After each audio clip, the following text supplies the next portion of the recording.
warahmatullahi wabarakatuh. Semangat lagi. Pagi luar biasa. Baik, hari ini kita berkumpul di ruangan ini untuk berbagi praktik baik dari hasil diseminasi budaya positif, yaitu ilmu yang saya peroleh dari pendidikan guru penggerak.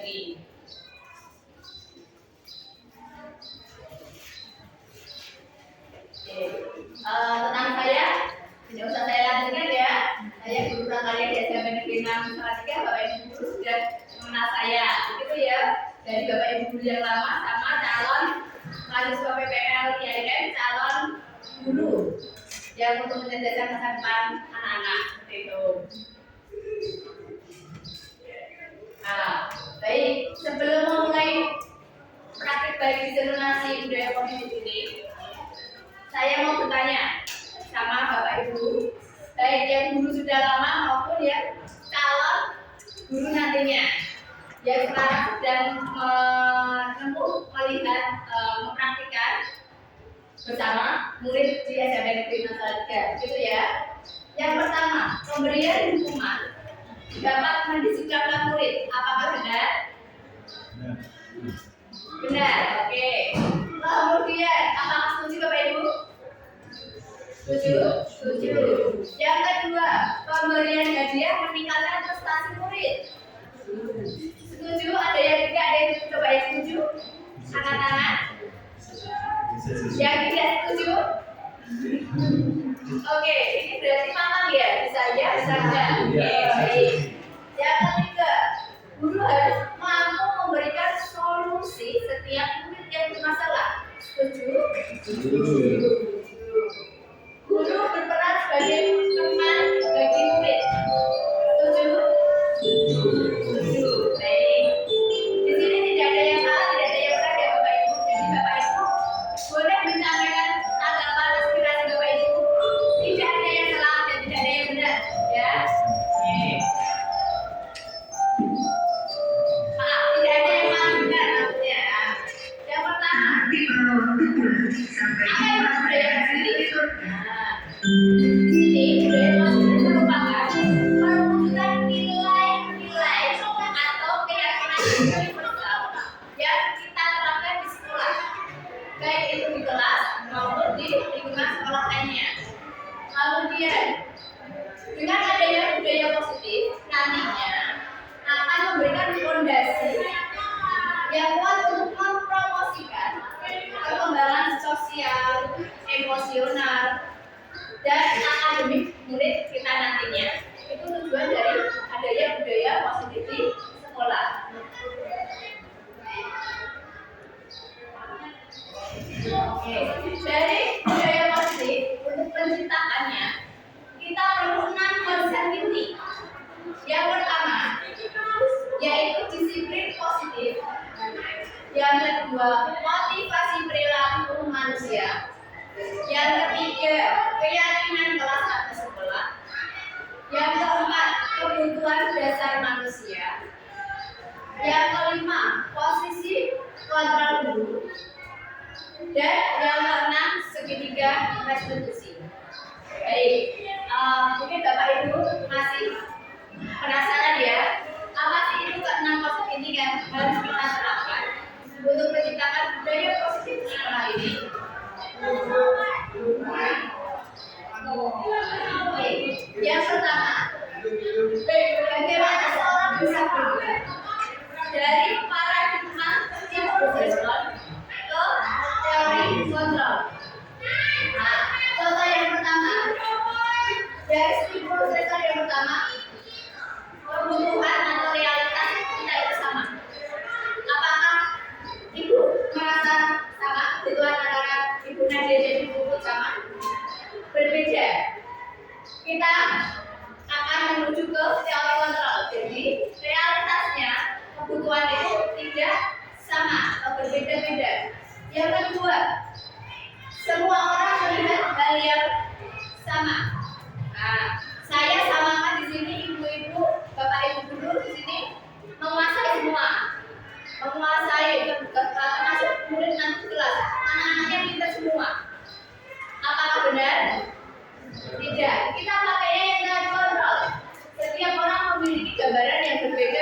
beda.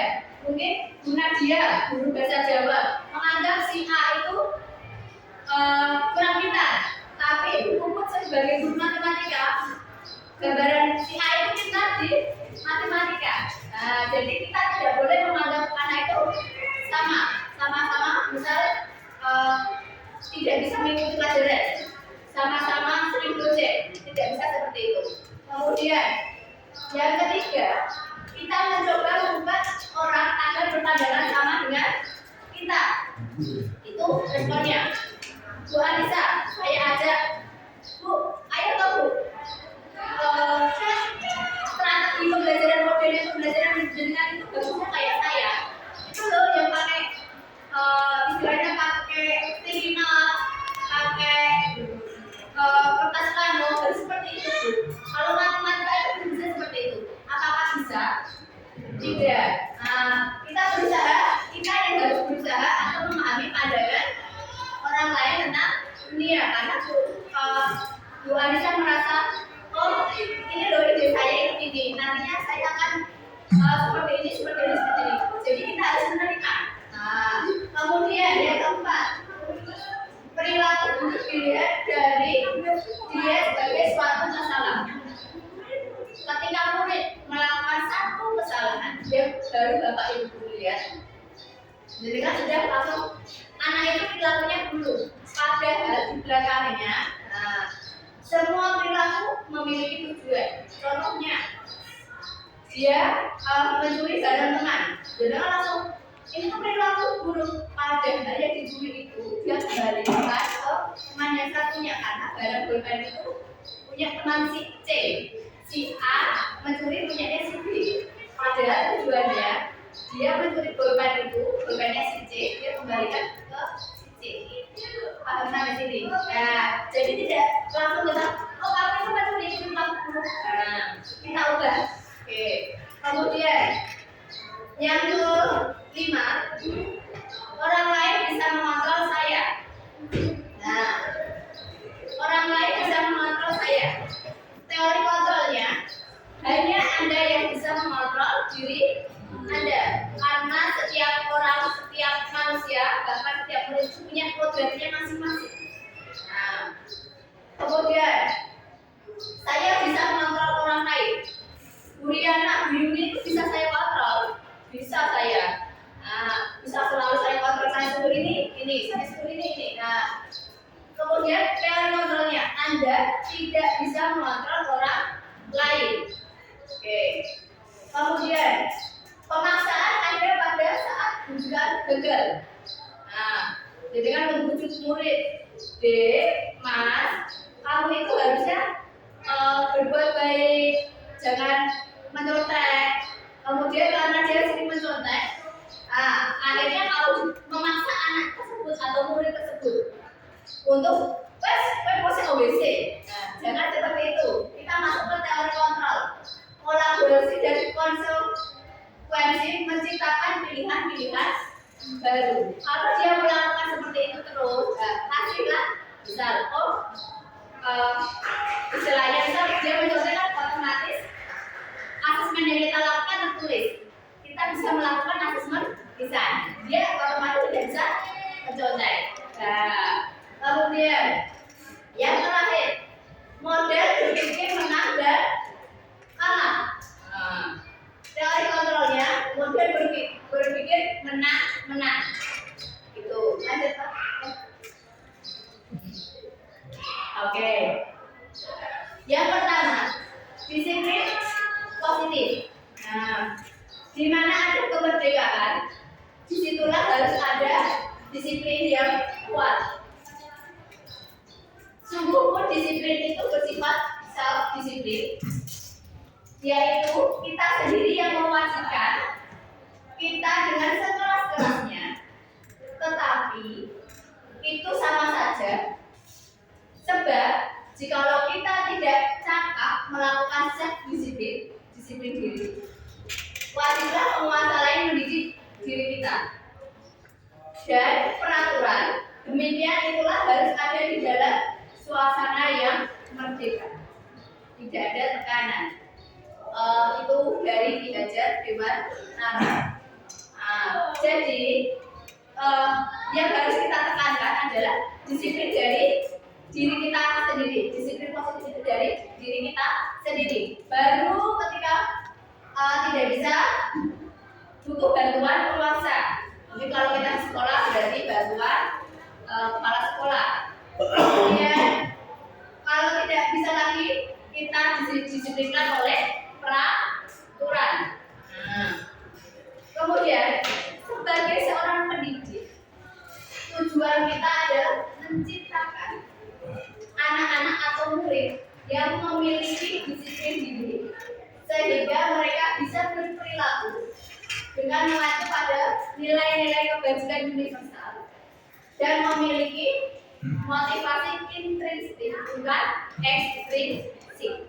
Jadi diusahakan untuk menciptakan disiplin diri itu bukan kita yang memotivasi, tapi kita yang menuntun mereka. Karena sejatinya seorang guru itu menuntun, bukan memaksa, ya, menuntun agar dia memiliki disiplin diri. Jadi misal dia tidak pakai baju dasi, kita tuntun agar dia memakai dasi, dia sadar sendiri, bukan kita paksa untuk selalu memakai dasi, seperti itu. Oke. Dalam disiplin positif tadi untuk memunculkan nilai-nilai kebajikan universal, ada berbagai sumber untuk sebagai tonggak nilai-nilai kebajikan. Ada di mana misal kebersihan, kesehatan, tata krama, sopan santun. Namun saya mengangkat ya dari nilai-nilai kebajikan profil pelajar Pancasila. Pasti Bapak Ibu guru sudah tahu ada 6 dimensi profil pelajar Pancasila. Yang pertama, berketuhanan yang Maha Esa, beriman dan bertakwa dan berakhlak mulia. Yang kedua, berkebenaran global. Yang ketiga, bergotong royong, mandiri, kreatif dan bernalar kritis.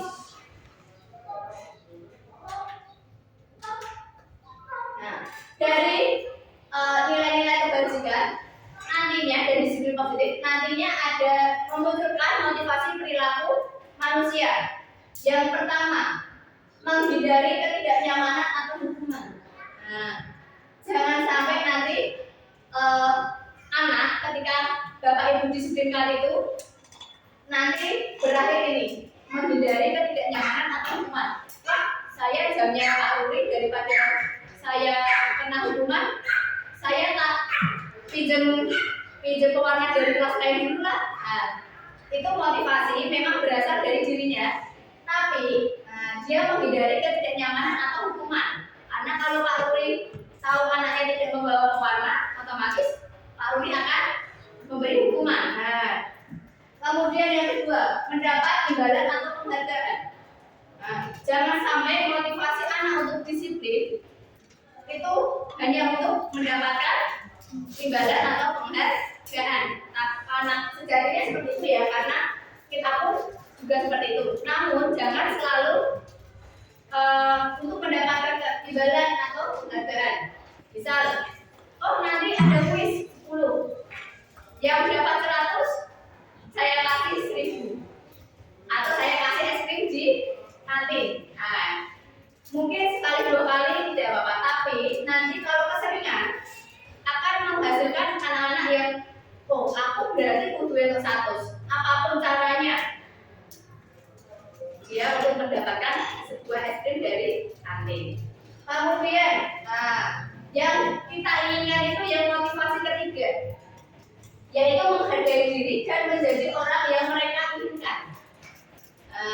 Motivasinya jadi kalau saya membawa krayon berarti itu saya merasa itu memang sudah tugas saya, seperti itu ya. Kemudian itu yang diinginkan guru saya, paham?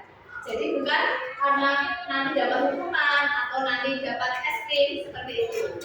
Jadi motivasi yang harus kita inginkan untuk bisa menghargai diri dan menjadi orang yang mereka inginkan. Nah, selanjutnya tentang hukuman, konsekuensi, dan restitusi. Kalau sebuah hukuman itu tidak terencana, misal Bapak Ibu guru di kelas tiba-tiba anaknya gojek push up 100 kali berdiri di depan kelas, apakah itu Bapak Ibu guru merencanakan dari rumah? Tidak, itu namanya hukuman. Sedangkan konsekuensi itu bersifat terencana dan sudah disepakati. Bentuk-bentuk konsekuensi juga dibuat oleh pihak guru atau sekolah atau secara bersama-sama. Misal, mari kita di kelas ini kita membuat keyakinan kelas. Nanti konsekuensinya apa? Jika kamu tidak membawa tugas, tidak membawa alat gambar, konsekuensinya apa? Kita bahas bareng. Bu, denda. Yakin kalian mau denda? Tidak, Bu. Biasanya anak-anak seperti itu. Apalagi mencari pinjaman, setuju. Nah, berarti itu konsekuensi, sebuah kesepakatan antara murid dan guru. Kemudian restitusi. Nah, proses menciptakan kondisi di mana murid untuk memperbaiki kesalahan mereka sehingga mereka bisa kembali pada kelompok mereka dengan karakter yang lebih kuat. Nah, oke, selanjutnya nanti akan kita bahas di next segitiga restitusi. Nah, baik. Saya mau bertanya dulu, mengapa sebutannya keyakinan atau kesepakatan kelas? Mengapa bukan peraturan kelas? Mungkin ada yang menyampaikan. Bu Ami, kenapa? Kenapa pakainya kata-kata keyakinan kelas atau kesepakatan? Kenapa bukan peraturan? Karena keyakinan atau kesepakatan kelas biasanya dibuat dari hasil pikiran bersama antara guru dan murid. Jadi diyakini bersama. Kalau peraturan biasanya dari satu orang, yang lain harus mengikuti. Oke, tepat. Kalau peraturan, kalau kita anak-anak murid dan guru, peraturan itu kita yang buat. Tapi anak-anak tidak ada yang cukup berapa persen. Misal, kalau kita pakainya peraturan, peraturan di kelas kunci kelas prakarya tidak boleh makan di kelas, tidak boleh minum di kelas. Nanti kalian akan dikunci suhu, nyapu, ngepel, osek WC. Itu namanya peraturan. Makanya kenapa lebih memilih keyakinan kelas. Nah, dua arah seperti itu ya. Oke. Nah, oke. Selanjutnya, mengapa kita memiliki peraturan tentang penggunaan helm pada saat mengendarai kendaraan roda dua atau motor? Untuk apa? Keselamatan. Untuk keselamatan. Nah, itu keyakinan yang harus kita tanamkan. Namun, jika bukan keyakinan yang kita tanamkan, hasilnya apa? Biar apa? Peraturan yang telah dibuat oleh polisi biar tidak ditunda. Nah, itu bedanya ya. Kalau kita menganggap itu peraturan sama keyakinan. Kalau keyakinan dia akan menghasilkan biar saya tidak kecelakaan. Nanti kalau suatu waktu tidak terjadi apa-apa biar tidak buka arah. Itu keyakinan. Tapi kalau peraturan, wah aku boleh udah ditangkap polisi. Nah, itu kalau kita merasa kalau itu peraturan. Lanjut. Mengapa kita memiliki peraturan tentang penggunaan masker dan mencuci tangan setiap saat? Kalau dengan peraturan, kenapa harus cuci tangan? Harus pakai masker. Mungkin sekarang nggak pakai masker ya. Oke, cuci tangannya aja. Oke. Kalau dengan membuat peraturan, gimana? Oke, tidak boleh masuk ruangan. Kalau tidak cuci tangan, nanti ditutup gurune. Nah, masih ada yang ada seperti itu, tanganmu reget seperti itu. Mungkin aku praktikum IPA. Sementara kalau kalian menganggap itu keyakinan, apa yang kalian rasakan ketika tidak mencuci tangan? Risih, tidak sehat. Nah, sampai sini Bapak Ibu paham kenapa harus keyakinan bukan kurang. Baik. Oke. Untuk keyakinan kelas biasanya kita buat di awal. Jadi keyakinan kelas itu dibuat biasanya awal-awal pembelajaran sebelum kita memulai di semester baru. Tujuannya, biar kelas itu kondusif, aman, nyaman untuk murid pembelajaran. Dibuat berdasarkan kesepakatan antara guru dan murid atau siswa. Jangan membuat sendiri. Kalau Bapak Ibu guru membuat sendiri, artinya Bapak Ibu guru bukan membuat keyakinan kelas, tapi membuat peraturan. Oke. Kemudian, ini bedanya ya. Oke. Prosedur pembuatannya mempersilahkan murid mencurahkan ide atau tentang peraturan atau keyakinan yang akan disepakati. Misal membagi kertas plano atau menulis di papan tulis. Apa sih yang ingin kamu atur atau ingin kamu buat keyakinan kelas untuk menciptakan kelas di jam prakarya aman dan nyaman. Nanti anak-anak menulis satu persatu. Kemudian mencatat semua masukan. Kita pilah-pilah. Kemudian dari ini kuncinya, ganti kalimat negatif dan positif. Karena murid mesti bilangnya jangan makan di kelas. Itu kan kalimat negatif, ada kata jangan. Berarti dijadikan kalimat positif. Ada yang bisa? Ayo, kalimat positif, jangan makan di kelas. Jangan pakai kalimat negatif. Coba mengganti kata-kata. Ayo. Ayo Pak Juni, jangan makan di kelas.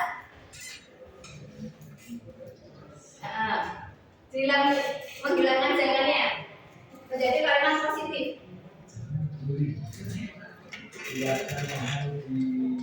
Luar, berarti penggugurnya nanti Pak. Oke, makan saat istirahat. Betul Bapak Ibu. Begitu ya, itu contohnya.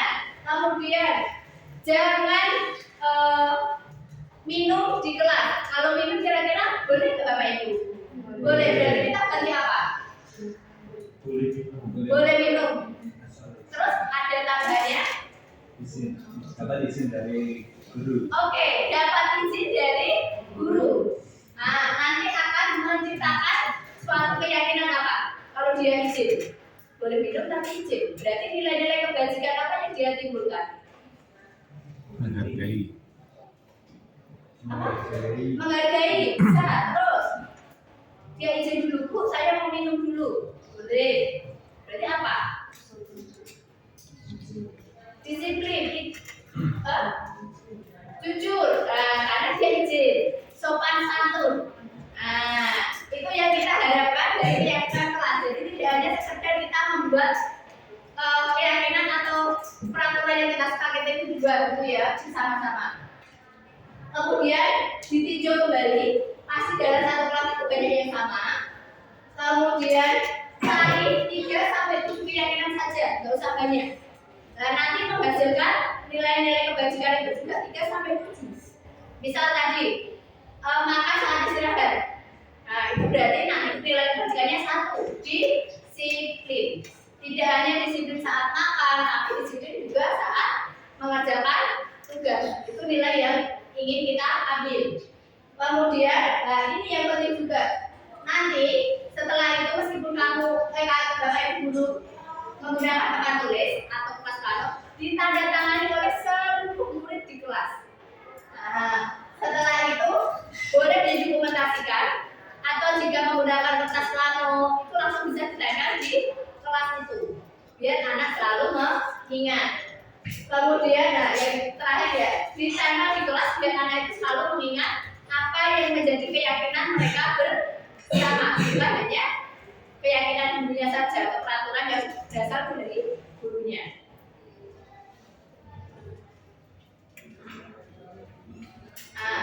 Berikut contoh video keyakinan kelas yang telah saya lakukan di kelas 8.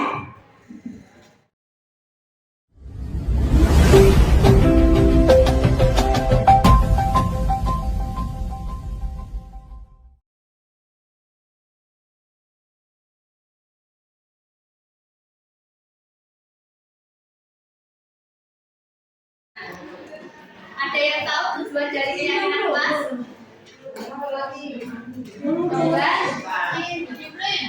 Harusnya nanya ke Siti ya, nggak apa-apa. Oke, gimana membuat siswa nyaman? Nah, kelas nyaman. Tujuannya seperti itu. Kenapa bukan peraturan? Kalau peraturan itu hanya dibikin ada dua. Nah, pasti ada yang tidak terima. Paham? Kalau keyakinan kelas kita akan buat bersama sama. Nah, sampai sini bedanya ya. Jadi keyakinan kelas kita bentuk bareng-bareng. Jadi kalau tidak ada yang melanggar, ada konsekuensinya. Jadi keyakinan kelas yang telah kalian buat. Paham sampai sini? Oke. Sebelum membuat keyakinan kelas, karena belum ada keyakinannya, jadi yang merasa melakukan sesuatu akan diuji bagi silakan dibuang keluar dulu. Yang melakukan sesuatu silakan dibuang keluar dulu.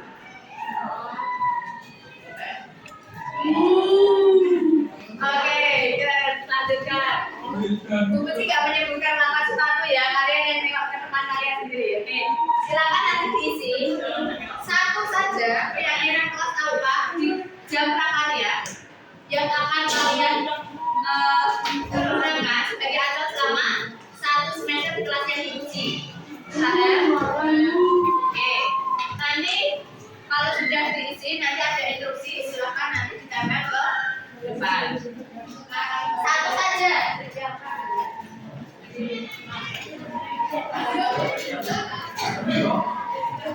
Boleh besar. Ya. Saya.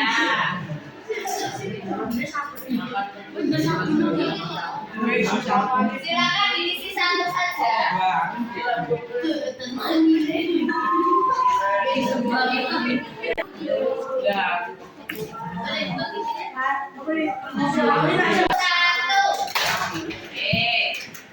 Kalian isi satu saja. Bisa. Oke, boleh minum. Jika diizinkan guru, boleh kamu tulis. Paham seperti itu? Oke. Tapi selain itu boleh. Nah, silakan kamu tulis. Jadi nanti itu yang kita jadikan acuan untuk di kelas prakarya. Karena di prakarya nanti kan juga ada membawa adegan untuk praktek kerajinan. Nah, tugas-tugas seperti itu. Ada diskusi kelompok. Dan jam prakarya di kelas 8 kali ini adalah jam pertama. Nah, silakan ditulis.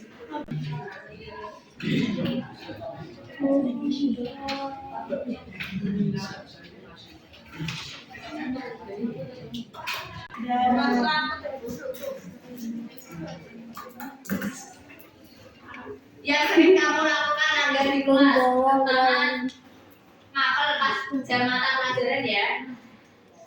Kalau masalah weekend itu keyakinan kelas ya.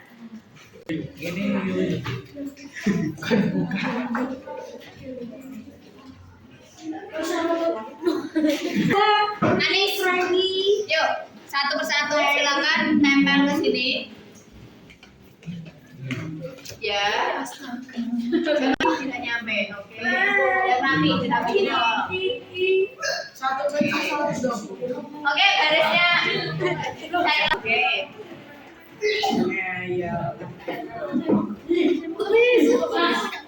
Mari kaping. Mari kaping. Oke, apa? Ayo Mas.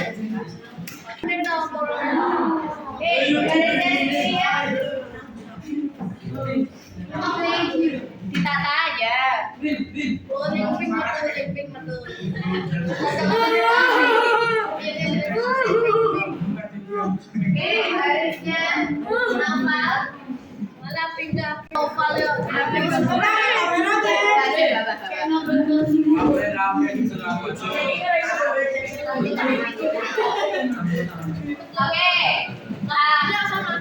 nah kamu mau buat apa? Kelas nanti kita pilih hanya 3 sampai 7 keyakinan saja. Tidak usah banyak-banyak, tapi harus kalian laksanakan, paham dengan sebaik-baiknya. Oke. Kita kelompokkan dulu. Oh iya. Oke, oke, kita kelompokkan dulu. Ini kebersihan. Dibolehkan minum selain air putih. Oke, minum. Tidak boleh bukan itu makan ya, berarti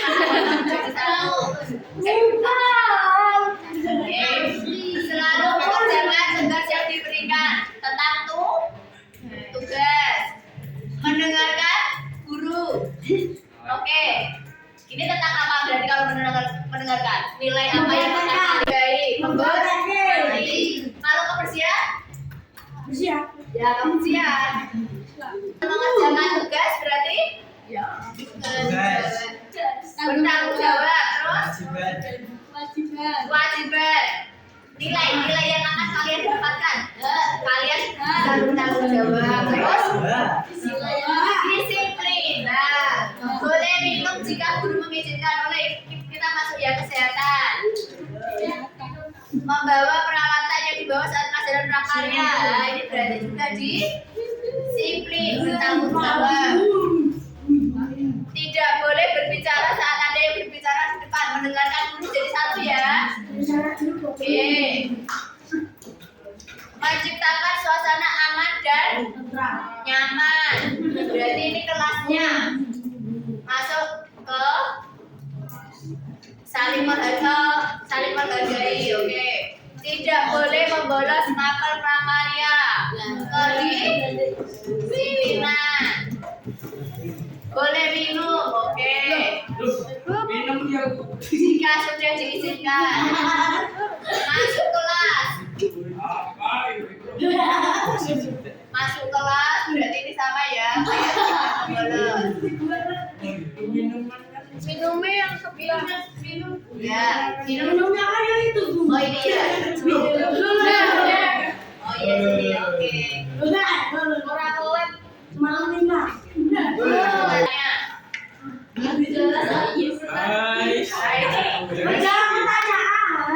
Menjawab pertanyaan. Dia belum bertanya berarti. Dilarang ribut ataupun bermain sendiri. Tadi maksudnya disiplinan ya masuk kelas jam pelajaran.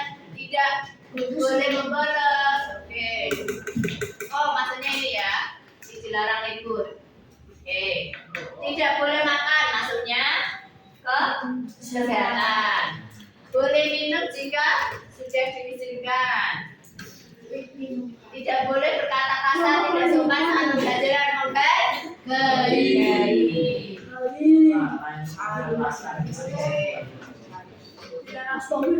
Tidak boleh berbicara ramai sendiri ketika guru menjelaskan. Mengumpulkan dan mengerjakan tugas tepat waktu. Saya tugas maksudnya ini. Oke, dilarang berisik, sama ya. Menghargai guru sama, oke. Kalian tempel ini. Tidak boleh berisik ya. Termasuk temannya saat presentasi ya. Tidak hanya guru yang harus kalian hargai, tapi teman kalian juga. Saat mengerjakan tugas tidak boleh berisik. Oke.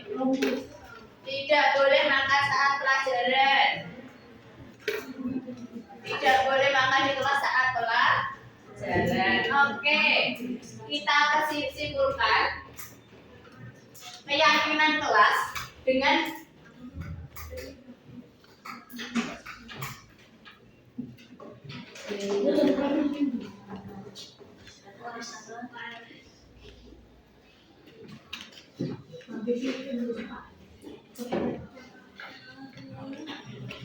Prakarya 8 H.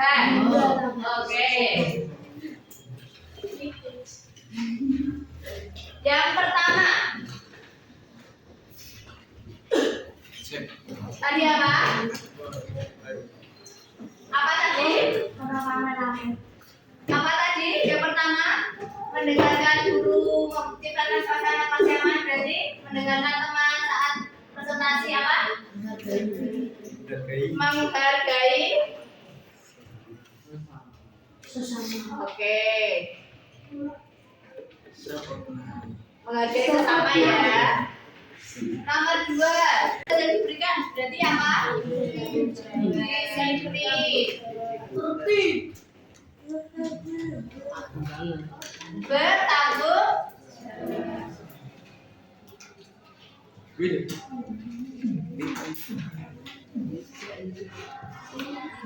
Nomor 4, boleh minum jika diizinkan, berarti ada.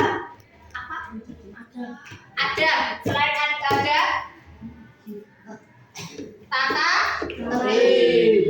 tata krama. Jadi harus izin ya. Oke. Nomor 5, masuk kelas sebelum jam pelajaran. Tertib, disiplin, berarti sudah ya masuk ya. Kemudian menjaga kebersihan. Ditulis apa? Kebersihan kelas.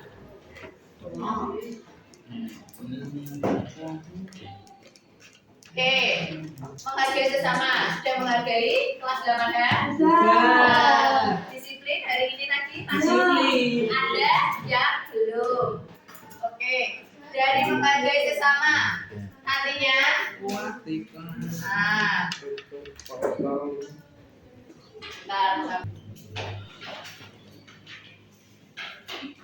Jika nantinya kalian tidak menghargai, apa yang akan kalian lakukan untuk diri kalian sendiri? Ya apa? Konsekuensinya apa? Dengan bayar itu Jangan. Berarti apa? Jadi mau keluar ya. Piket. Apa? Piket kelas kan kebersihan aja. Keluar. Jangan keluar, kan mau keluar kelas. boleh makan. Boleh menghargai sesama. Jadi nanti kalau kalian ikut di kelas ngapain? Konsekuensinya. Jelasin. Oke, menjelaskan.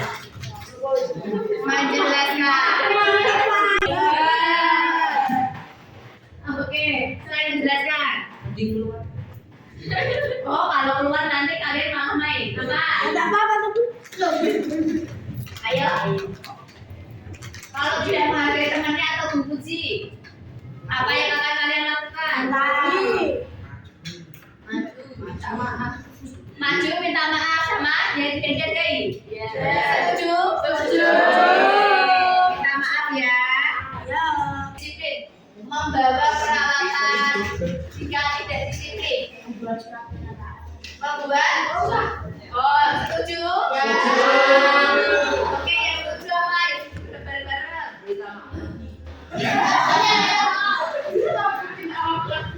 Oke, minta maaf sudah. Lainnya coba. Semuanya minta maaf. Apa? Jika bisa besok praktek kalian tidak bawa alat jaga prakarya. Ulang. Ambil. Yakin bisa kembali ke jaga. Oke, lainnya coba. Apa?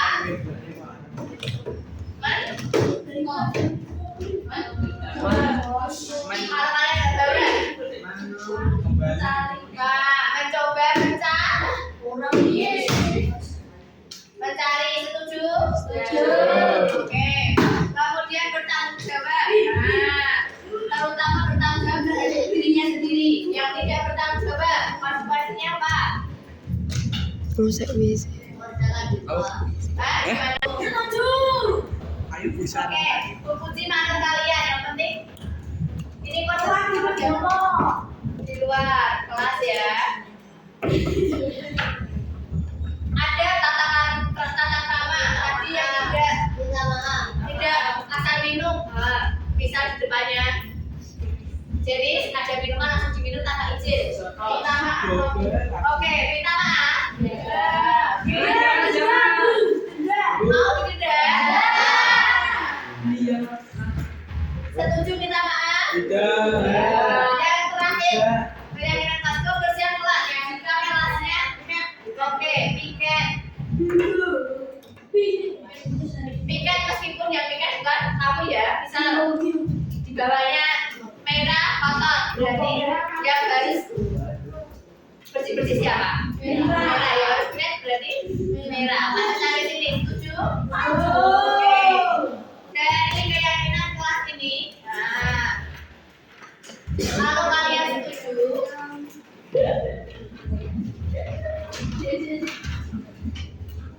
nanti saya foto, saya ini ya. Silakan tanda tangan di atas ini.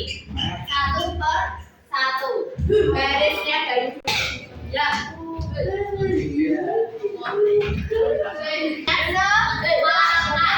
Itu ya. Yang penting di luar itu. Oke. Langsung jalan menit.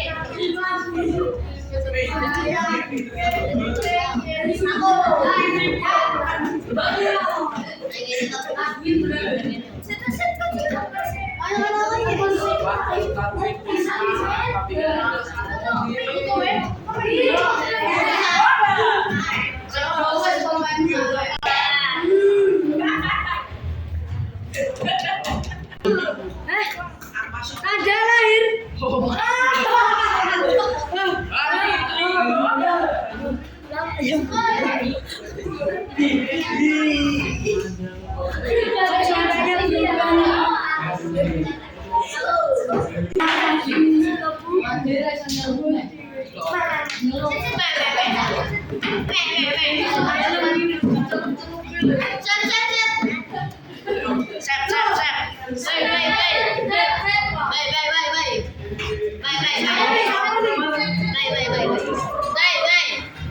Sementara kameramen.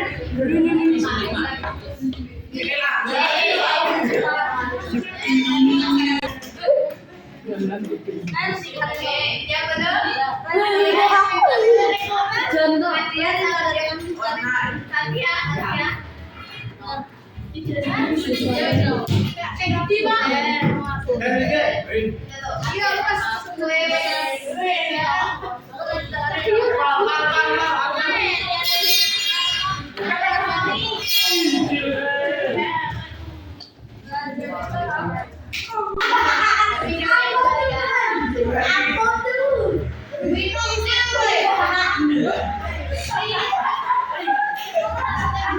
Oke, perhatian.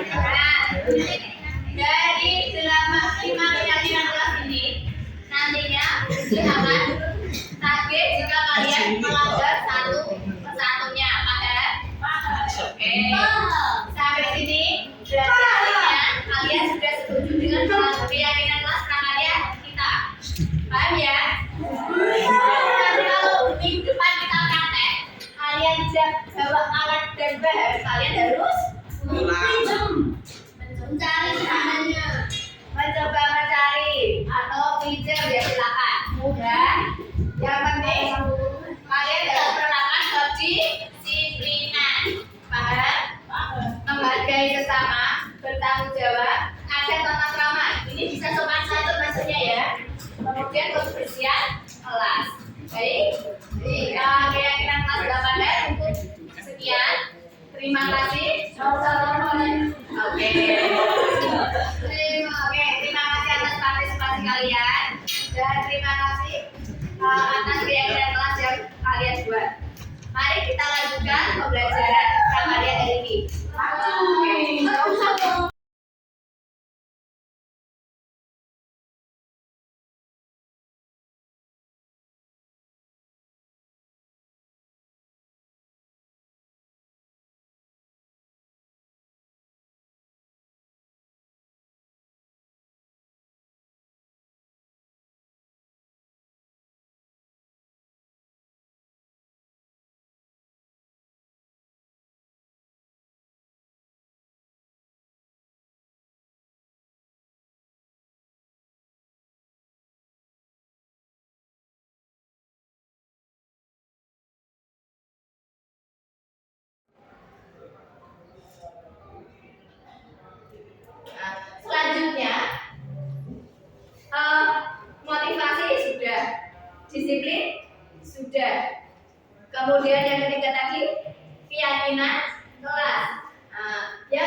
belum terlalu bisa mengontrol.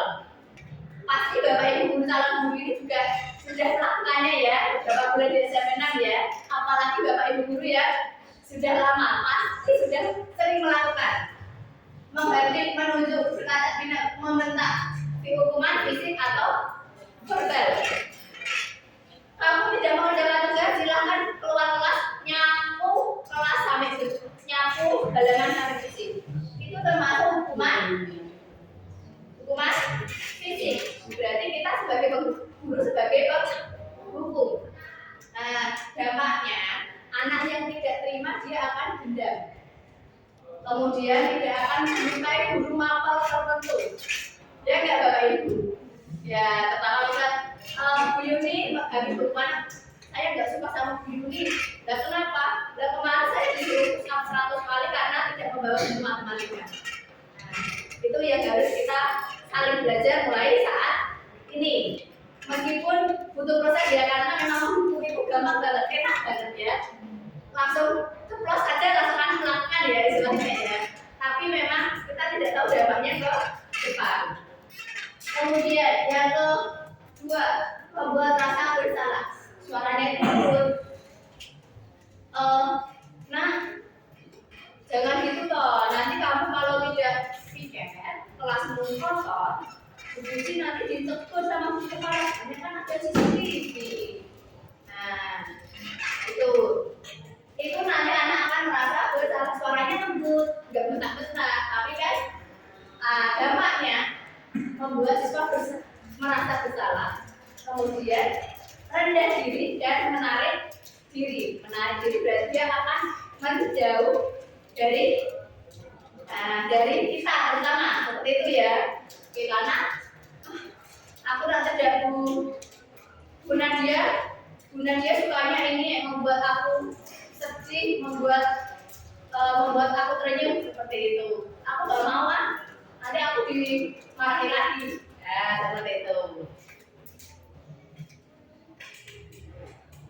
Oke, yang keempat, teman. Guru bersikap ramah dan cenderung bersenda gurau untuk menghangatkan suasana. Ayolah nak, kerjakan ya. Ayolah nak, jangan seperti itulah nak, seperti itu. Namun murid jadi bergantung pada satu orang dan membuat murid tidak mandiri kalau kita bersikap sebagai teman. Oke. Kemudian yang keempat ada pemantau. Nada bicara dan ekspresi data, identitas berhasil. Namun, dampaknya dia menghidup hadiah atau hukuman yang diberi tanpa melihat nilai kebajikan. Mbak Anissa, kamu kok sepatunya coklat ya? Ini kan di sekolah tidak boleh memakai, itu pemantau. Kemudian nanti akan dia dihukum. Dia akan menghitung tanpa, wah aku kok nak memakai ini terus aku dihukum. Aku kok nak bisa nek. Besok saya gerakan pantau lagi, dihukum lagi apa bukan seperti itu. Gak apa-apa Kak, sama Bu Anissa nanti hukumnya hanya nyapu. Besok saya tak pakai sepatu coklat lagi, paling suruh nyapu. Dia akan menghitung hukumannya, tapi dia tidak merasa nilai kebajikan itu ada dalam dirinya gitu. Nah, ini yang terakhir yang harus ada pada diri kita. Jadi 5 fungsi kontrol itu yang sebaiknya, yang paling baik yang harus ada pada diri kita yaitu manajer. Dimana suaranya kita itu harus lembut. Tahan emosi, kemudian jangan menyalahkan siswa. Guru menyatakan kesalahan dari siswa dari guru yang menderita. Jadi kita sama-sama merasakan apa yang dirasakan murid. Dampaknya nantinya murid akan menjadi lebih mandiri, lebih terkontrol, lebih bisa mewujudkan murid yang memahami nilai-nilai kebajikan. Itu yang kita harapkan. Jadi kalau ada anak salah tidak pakai dasi, nah sini, kok kamu tidak pakai dasi? meskipun kita sebenarnya aku tuh sebel kan bocah ini senengannya nak kondisi kayak gitu ya, karena kita manusiawi ya. Jadi ditanya kayak gitu. Nah, kok kamu tidak Bu Juliet kok sering nggak pakai dasi? Kenapa? Itu Bu, dasi saya bilang. Lah apa tidak bilang lagi? Saya tidak punya uang. Nah, dengan kata oh berarti jenengan harus cari ikut mencarikan solusi. Jadi tidak oh ya wes tak duit kono. Piye carane? Boleh udah sih. Bukan seperti itu. Kita belajar bersama-sama untuk menjadi seorang manajer dalam posisi kita sebagai guru. Nah, yang kelima, kebutuhan dasar manusia. Ada 5 yaitu bertahan hidup. Misal, saya punya rasa sakit, saya ingin hidup. Nah, saya ingin bertahan hidup. Kemudian dari saya bertahan hidup itu, dari kulit itu hidup. Nah, ada kasih sayang dan rasa untuk diterima. Akhirnya dia cari perhatian. Bu Anissa, Bu Nadia, kok saya Pak Ruri, kok saya ini Pak, jamnya Pak Ruri saya masuk ya Pak ya. Dia ceritakan. Nah itu dia butuh kasih sayang dan rasa diterima, diperhatikan. Kemudian penguasaan. Wah, aku hari ini bisa membuat Bu Riana menghapus diriku. Nah, itu penguasaan. Dia merasa senang dan merasa bisa menguasai Bu Riana karena dia mengerjakan tugas-tugas dari Bu Riana. Kemudian kesenangan.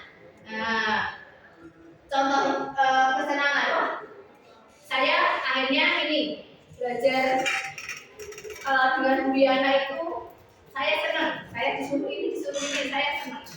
Nah, namun ada lagi kebebasan.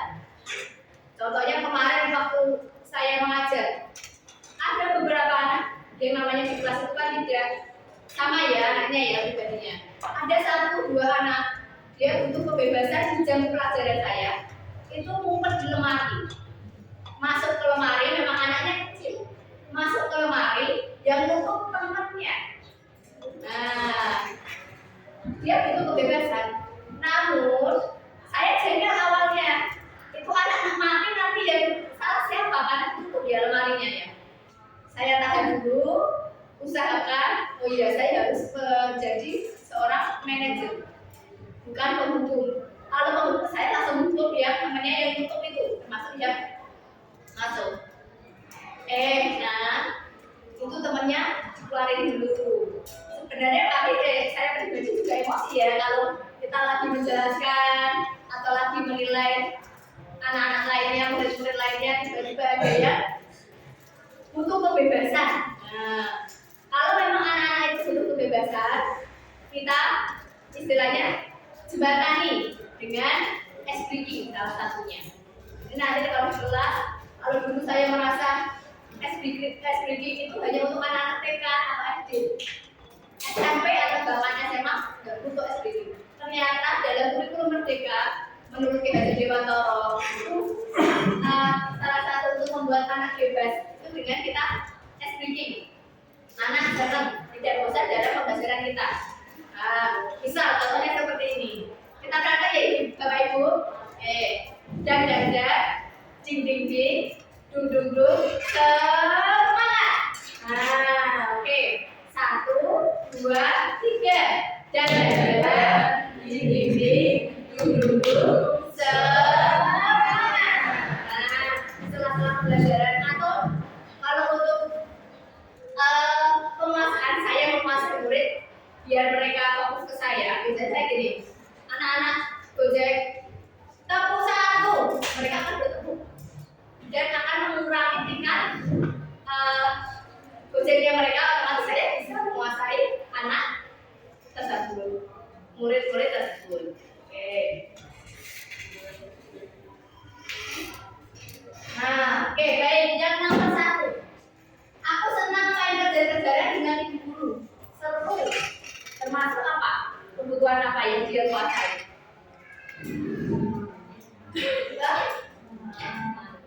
Gimana? Kesenangan. Oke.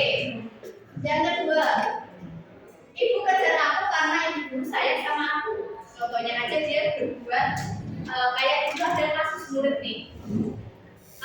Dia di jam beda kelas, jamnya sama guru, dia bergitar, main gitar. Otomatis mengganggu kelas guru itu, padahal dia kelas 9. Dikejar sama gurunya itu, dibawa ke sapu. Ini apa yang dia selesai? Kebutuhan apa yang dia dapatkan? Apa? Apa penguasaan? Penguasaan. Dia bisa menguasai gurunya sampai meninggalkan kelas. Itu terjadi di sekolahan ini juga. Jadi dia ditarik di depan kelas, padahal gurunya lagi jelasin matematika. Kejarlah dia sampai ke sekolahan. Oke. Nomor 3. Aku hebat kan? Bisa bikin ibu guru kejar aku. Ayo, ibu. Oke. Penguasaan. Yang kedua tadi kasih sayang. Oke. Selanjutnya yang keempat. Aku bosan belajar mewarnai terus di dalam kelas. Dia butuh kebebasan. Seperti yang dilakukan tadi di jam saya. Dia bosan jam saya. Karena disuruh mengerjakan tugas terus, akhirnya dia ngumpet di lemari. Temannya juga mendukung. Nah, itu ya.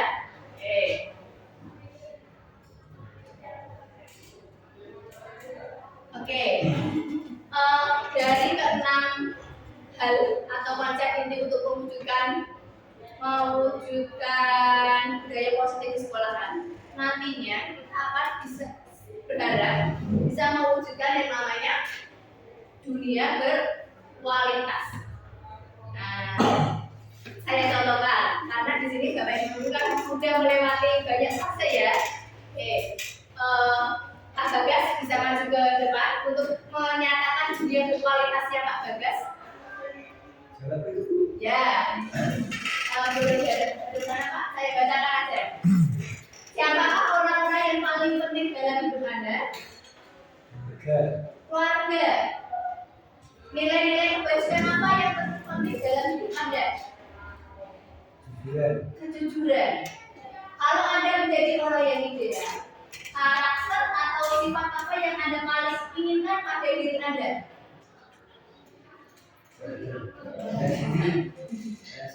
Diri sendiri. Oke, menjadi diri sendiri itu ya Pak ya. Oke.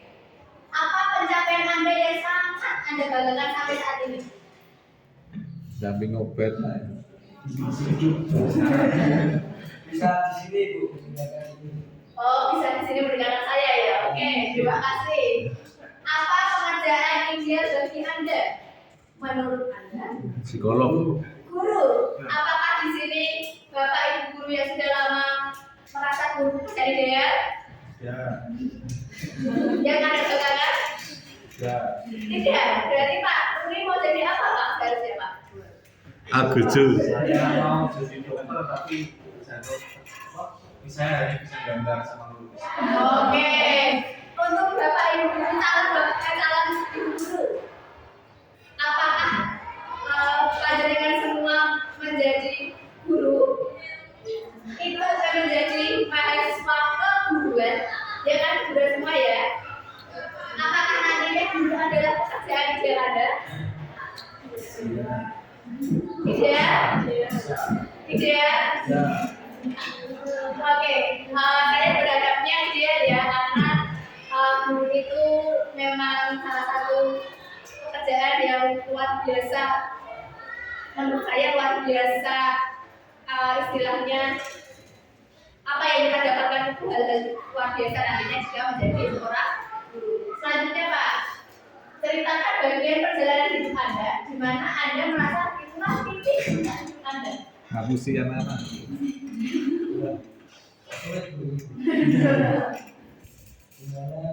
Titik puncak itu. Titik puncak itu apa? Titik puncak itu bisa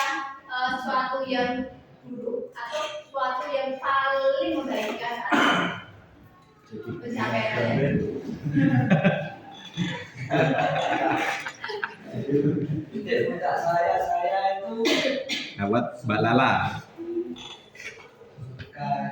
ketika anak saya lahir. Oke, itu sebuah titik puncak ya yang sudah Pas kali ini yo. Pas Yang kali. terakhir, apa yang paling bermakna dalam hidup Anda? Apa yang kurang? Ya? Kurang Apa? Suatu hal. Oke. Boleh? kurang? Oke, yang paling bermakna juga Bapak. Kasih aplaus dulu buat Pak Bagas. Biar berkualitasnya Pak Bagas.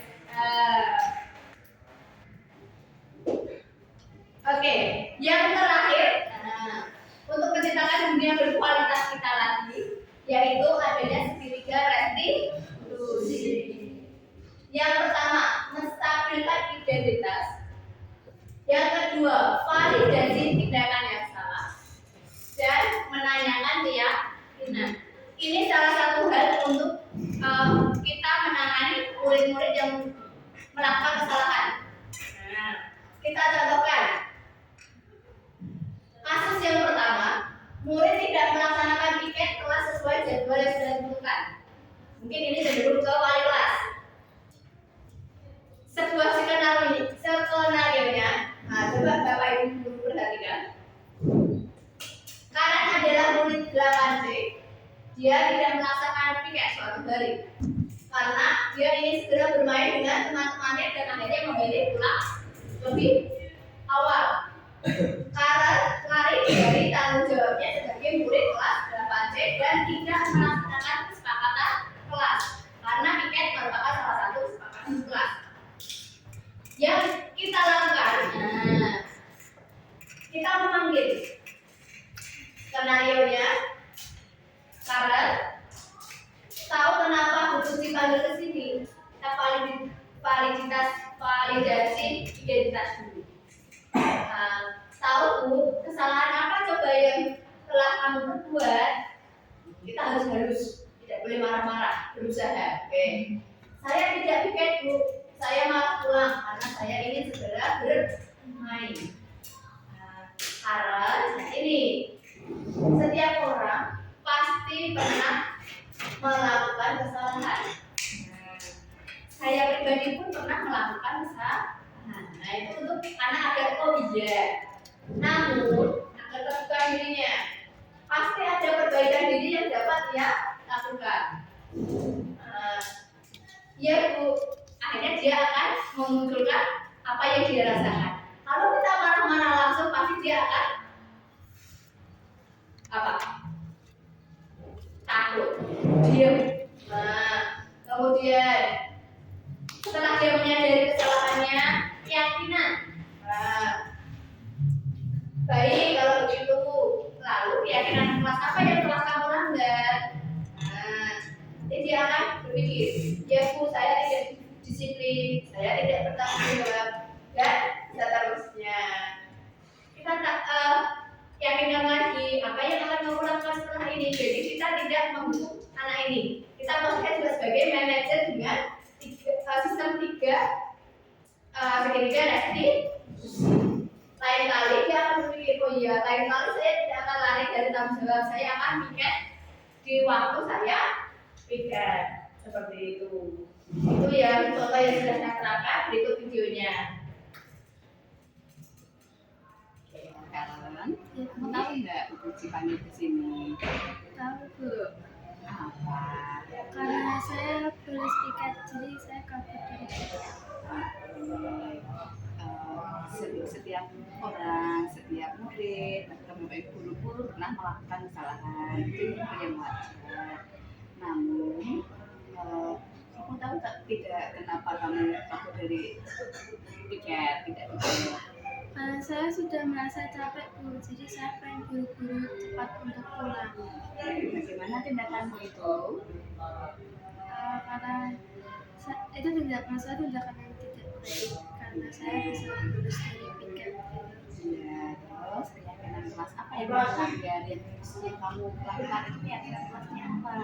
Keyakinan kelas kebersihan, kedisiplinan, sama kesehatan. Terus kamu sekarang ini kamu sudah menyadarinya Iya, sudah. Apa yang akan kamu lakukan? Saya akan lebih giat piket, jadi saya tidak akan bolos lagi dan saya lebih mementingkan kebersihan kelas daripada diri saya. Oke, terima kasih Karen. Semoga nantinya kamu benar-benar sadar ya, tidak membolos piket lagi, gitu ya. Iya, Bu. Oke, terima kasih Karen. Setelah ini silahkan nanti kamu lebih giat lagi, gitu ya. Iya, Bu. Oke, silahkan keluar ruangan ya, sama-sama.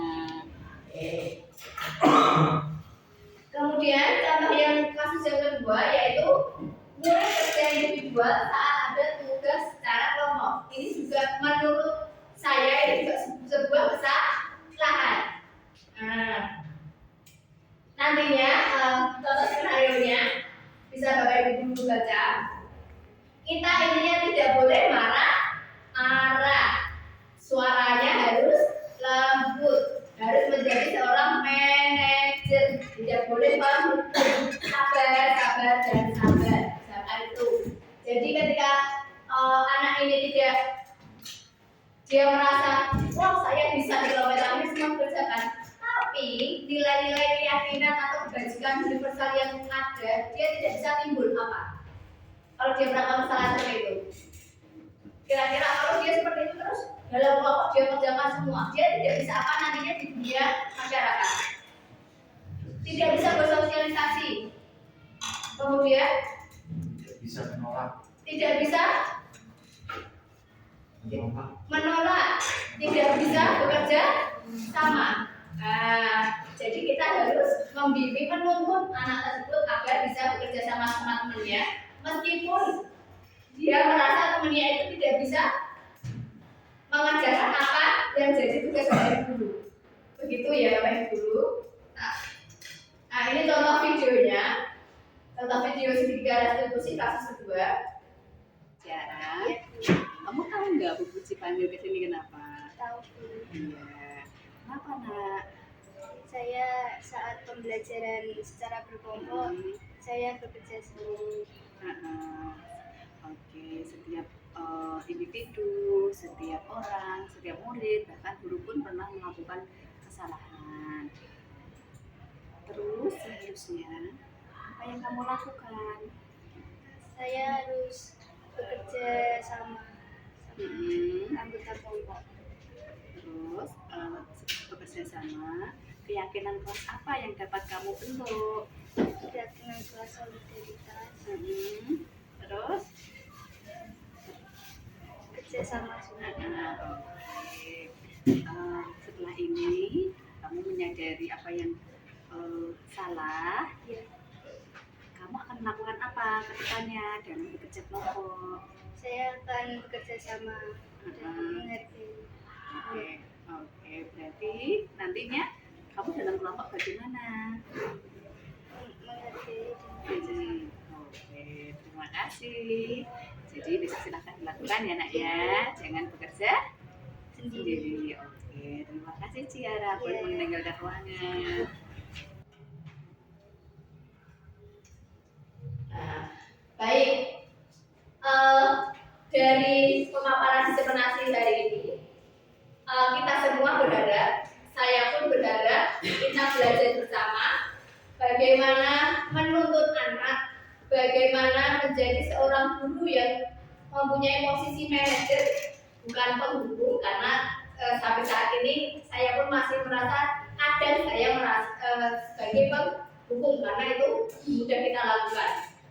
Mulai dari sekarang, dengan adanya praktik baik ini, semoga kita bisa menjadi guru yang bisa menciptakan budaya positif di sekolah melalui hal-hal yang memang bisa kita lakukan untuk murid-murid kita, agar nantinya murid-murid kita itu bisa tergali potensinya sesuai dengan kodrat alam dan kodrat zamannya masing-masing. Beri aplaus untuk kita semua. Salam tergerak, bergerak, dan menggerakkan. Terima kasih Bapak Ibu Guru. Sebelum kita tutup, sebagai semangat kita menjadi guru, di Indonesia untuk mencerdaskan murid untuk membangun karakter, menggali karakter murid. Mari kita tepuk semangat lagi ya. 1, 2, 3. Jaga jarak,